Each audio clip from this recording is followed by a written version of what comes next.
is up, guys? Welcome back to another edition of WWE on the Burning Ground. Today we are talking pay-per-views, top 5 to be precise, so let's get into it.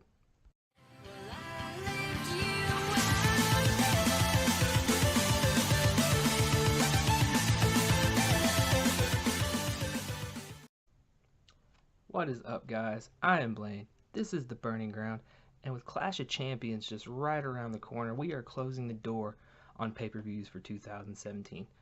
Some were good, most were bad, but they were still pretty entertaining nonetheless. So today I'm going to go through my top 5 pay-per-views of 2017. But before we get started, we got to clear something up. There will be no Big 4 on this list. So that means no Royal Rumble, no SummerSlam, no Survivor Series, and no WrestleMania. Now, why, you may ask? Well, those pay-per-views are built, booked, and just made to be better than all the rest. So if I included them, that would be my whole video. Those 4 plus 1 more. And personally, I don't think that's very fair. So, no Big 4.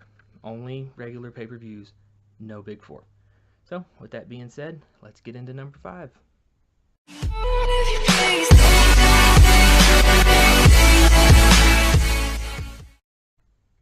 Coming in at number 5 was Backlash.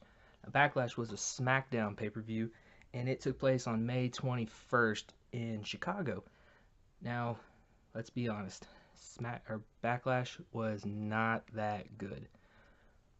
But if I had to pick a best of the worst, it would have been Backlash.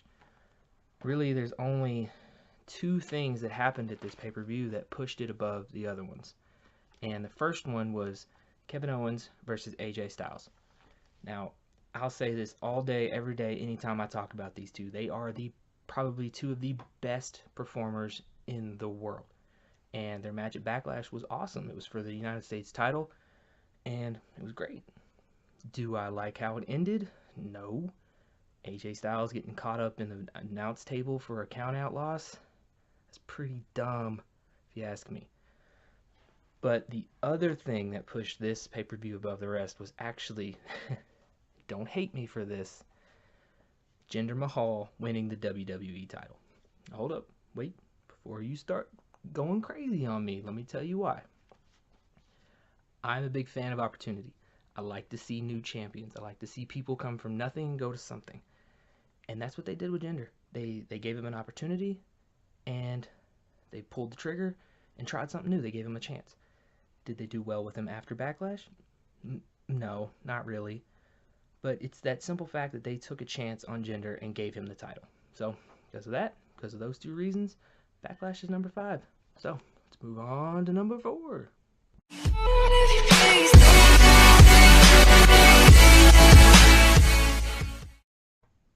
Coming in at number 4 is Great Balls of Fire. I know. Stupidest name for a pay-per-view ever. Period. Done. It's like, what were they thinking? It's almost like Vince McMahon was in like a board meeting one day and was like, we need a new pay-per-view title. And just somebody else in the room, their phone rang, just happened to be the Great Balls of Fire song. Boom. Great Balls of Fire is born. But now we got that out of the way. I know. Dumb. But Great Balls of Fire was actually a Raw pay-per-view, and it was on July the 9th in Dallas, Texas. And really, there were some matches on the card that just seemed really weak and kind of pointless, if I have to be honest. Mainly those 2 were Bray Wyatt and Seth Rollins was one of them. Just didn't really seem needed or like it was going to go anywhere. And the other one was The Miz and Dean Ambrose.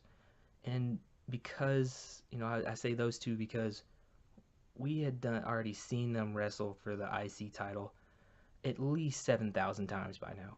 So, I guess WWE thought, what's one more, 7,001, I guess. But it was also some really emotional matches. Like, one that comes to mind was Enzo and Big Cass. They had just broken up, and Big Cass had just gone heel. And this was pretty much their first match since splitting. And Enzo got squashed, of course, but the promo he pulled before the match was just amazing. Best promo he's ever done, I think, as a babyface. And it really sucks that Big Cass got injured not long after this, because he was being pushed to be the next heel. Guaranteed he was on his way up. Another one was the Hardys versus Sheamus and Cesaro. And what made this match special was that it was an Iron Man match. Now, you can fact check me, whatever you want. I might be wrong. I probably am. I usually am most of the time. But I think this is the first tag team Iron Man match. I don't know. I could be wrong. But it was a great match, I thought. Sheamus and Cesaro were the heels now. And it really came down to the last few seconds. I think it was 4-3. Sheamus and Cesaro were up 1. And I want to say Matt Hardy went for a pin, but time ran out before he got, the 3 count, which would have put him in overtime. Great match, I thought. Great match. And we also had Braun Strowman and Roman Reigns. Say what you want about Roman Reigns. The rivalry these two had over the summer was awesome. I mean, they tried to murder each other every day. And I feel like this ambulance match was kind of the end all for it. And really, I think Roman Reigns tried to murder Braun Strowman. He had him in the back of that ambulance and just done. But it was a good pay-per-view.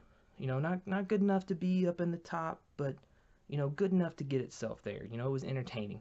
And because of that, number 4. So let's move on to number 3.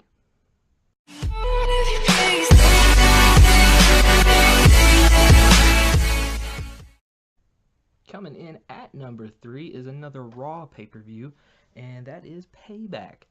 Payback was on April the 30th in San Jose, and I'm going to be honest, there is one match at this pay-per-view that almost kept it off this list. Luckily, some others came through and were better and saved the pay-per-view as a whole, but I think you know what I'm talking about. Probably. And that's the House of Horrors match between Bray Wyatt and Randy Orton. What? What was that? I mean, obviously it was pre-recorded. Nobody knew what it was going to be, and it was just dumb. It was really dumb. It was stupid. And that match right there almost killed the whole pay-per-view for me. I thought it was a terrible way to end the Randy Orton-Bray Wyatt feud. It was awful. But luckily, there was other matches that saved this pay-per-view and made it able to be on number 3. One of those was Kevin Owens and Chris Jericho. Now, these two have been involved in one of the best stories, I think, up to this point, and it was, their whole best friend angle. I feel like they're trying to recreate it with Sami Zayn and Kevin Owens, and it's just not working. But Kevin Owens had just turned on Chris Jericho not long before this, so they decided, hey, let's fight for your United States title. Now, this match really threw me off because it had been announced that Jericho was going to SmackDown. Intercontinental title was on SmackDown. Nobody, me personally, didn't think Jericho was going to win, because why would he win and take both, and then both titles are going to be on SmackDown? But he won, surprisingly. I mean, they fixed this with the Superstar shakeup. They wound up bringing the Intercontinental title over to Raw, and here we are today. But it was a good way to really throw the audience off, I think. And I thought it was a great match. Anytime Kevin Owens is in a match, it's great. Same thing with Chris Jericho. It's always going to be good. Also, we got the Hardys, Sheamus and Cesaro again. This was before Great Balls of Fire, though, so Sheamus and Cesaro were still babyfaces. And they were doing this whole, every time we lose, we respect you, shake hands, yada, yada, yada. So they had their match, basic match. Hardys won, retained their titles. And they did it, shake hands, we respect you, blah, blah, blah. But then Sheamus and Cesaro attacked them and, ultimately turned heel, which basically restarted their feud in a different light. Now we have instead of a babyface versus a babyface team, we now have a heel versus babyface team. And it went on from there, to be great. We also were doing some more Braun Strowman and Roman Reigns. This is kind of when their rivalry really started to pick up. It was just a basic match. It wasn't anything, no gimmicks, no nothing. But Braun Strowman won. And then afterwards, he tried to murder Roman Reigns. And what was cool about it was that the pay-per-view ended, and then Raw Talk, which is the post-show, started, and they still were showing Roman Reigns trying to get away. They were trying to put him in an ambulance, and Braun Strowman came out and tried to murder him again. It was great. It extended the show, and it made it more realistic, I think. It put it on a different platform. It kept it going, and it made you think, oh, what happens after the cameras stop rolling? So I thought that was great. Awesome thing. Other than the House of Horrors, Payback comes in at number 3. So we're gonna move on. Number 2, guys. Let's see it.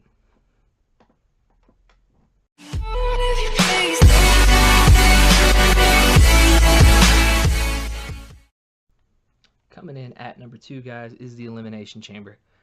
Elimination Chamber was hosted by SmackDown, and it was on February the 12th in Phoenix, Arizona. Now, Elimination Chamber is by far my favorite gimmick match. It's always put on great, I think. It's a good way to mix, the top guys with the up-and-coming guys. It's always a mixture. And, this Elimination Chamber did a great job of doing that, I think. That's why I love Elimination Chambers. They're always entertaining. But we'll get to that match here in a minute. This pay-per-view really was kind of a bridge, I think, towards WrestleMania. It carried some rivalries, it started some things, and it really just kept things going. One of the stories that it was, working on was the Randy Orton and Bray Wyatt, with the Wyatt family. At this point, Randy Orton is still with the Wyatt family, and everybody knows he's just, tearing them apart from the inside. But, what we saw at Elimination Chamber was basically him dismantling the rest of the Wyatt family. By that I mean Luke Harper. He had been making Luke Harper jealous this whole time, and it was his way of turning Bray Wyatt more onto Randy Orton's side. Randy Orton beat him, of course, and that was it. We didn't see Luke Harper again for a while. This really helped carry into WrestleMania with Bray Wyatt versus Randy Orton. There was nobody else there to interfere. No, I'm sorry, they didn't go to WrestleMania. They stopped it. Whatever. They did go to WrestleMania. Whatever. I don't remember. Neither here nor there. We also got to see Naomi finally become women's champion. She got hurt right afterwards and had to give it up, but it's like I said about gender. I like seeing new champions. I don't like seeing the same thing over and over. So, but now we get to the match of the night. The Elimination Chamber. In this one, it was John Cena, AJ Styles, Bray Wyatt, The Miz, Baron Corbin, and I'm wanting to say Dean Ambrose, maybe. I think it was Dean Ambrose. There's two things that happened in this Elimination Chamber that makes it one of my favorites. One of those was we were guaranteed a new champion. I love that. I love it when you have matches with multiple people in it and the champion is eliminated early. You are guaranteed to see a new champion, and that's what happened. John Cena got eliminated, and it came down to AJ Styles and Bray Wyatt. Speaking of Bray Wyatt, that's the second thing. Bray Wyatt won. What? Everybody pretty much knew he was going to, I think. It was either going to be him or AJ Styles. But it's just like I said earlier about Jinder Mahal, and same thing with Naomi. I like seeing people get opportunities. Bray Wyatt has been trying. He's been right there at that point his whole career, and they just never would push him over. And they finally gave him the chance. Now, like, same thing with Jinder. Did they do good afterwards? I don't think so. But they gave him the opportunity. And really, this Elimination Chamber match is what makes this pay-per-view number 2 for me. But, time for the big reveal, guys. Let's get into number 1.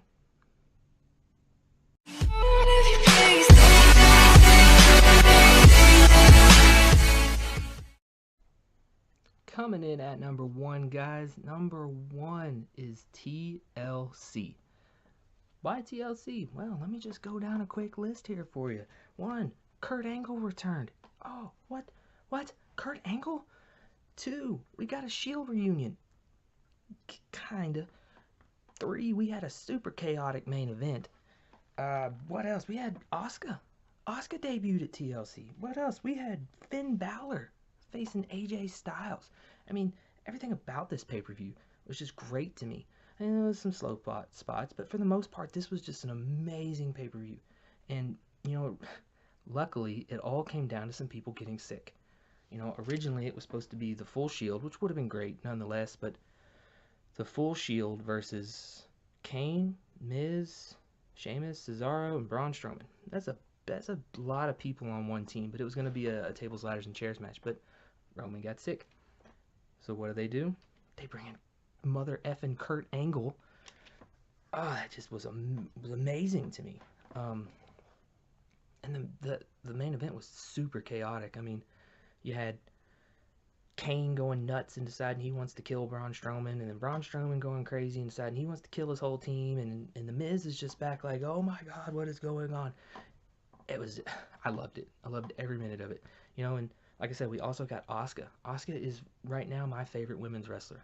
She is amazing. Amazing. And she squashed Emma.